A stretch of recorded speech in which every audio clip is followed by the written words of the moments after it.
my God. Good evening, ladies and gentlemen. Thank you for being here tonight.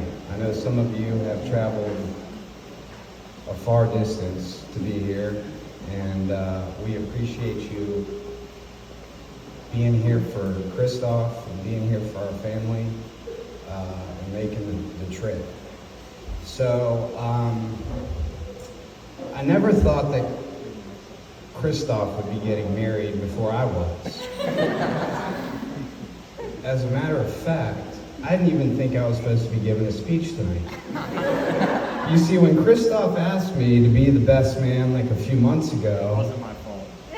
I was like, dude, come on. Like, I don't want to give a speech. I don't want to give one of those sappy big brother speeches.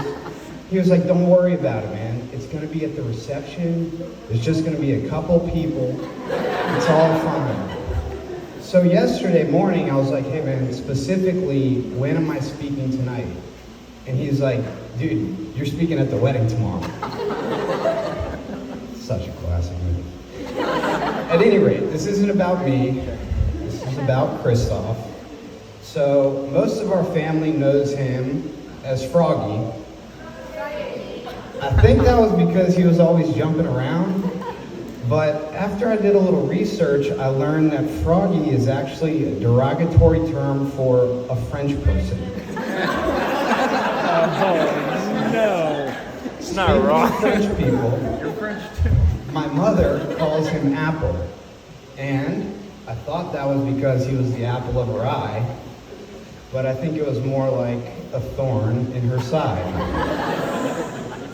And lastly, the rest of you probably know him as Stoffy. He had a license plate made to prove it. How'd you get that?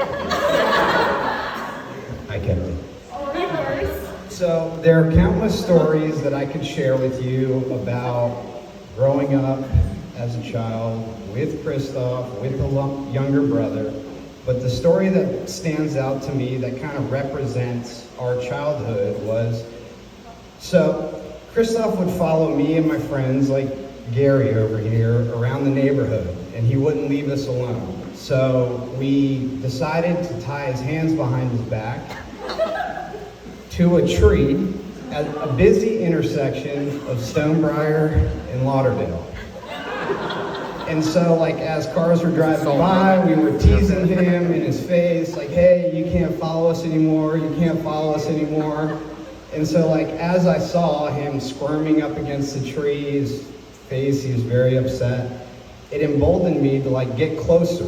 And so as I got closer, teasing him, I noticed that, like, he started to get still. I was, like, wondering, like, I guess I won. Like, I beat him, he's not gonna follow me anymore. So as I got face to face with him,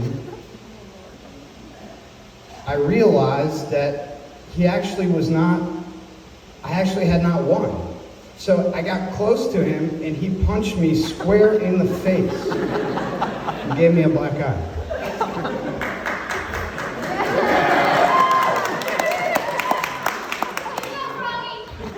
As a side note, I told my mother about that and she said, good. So, obviously, patience and determination have been key characteristics in Christophe's life. Gotta get back to my notes here. So, I always turn to my brother in pain because he's usually the cause of it. So, in all seriousness, Christophe is all in on everything that he does. Apparently Savannah is too, and no, we did not write these speeches together. He has a huge heart, and there is no question in my mind that he will also be all in with this relationship with Savannah. I'm very excited to continue to watch him grow as a man, as a soldier, and as a husband. I'm excited to welcome Savannah into the Simmons family, knowing well that any dysfunctions that she might have will be in good company. Christophe and Savannah, I love you and I wish you both the best.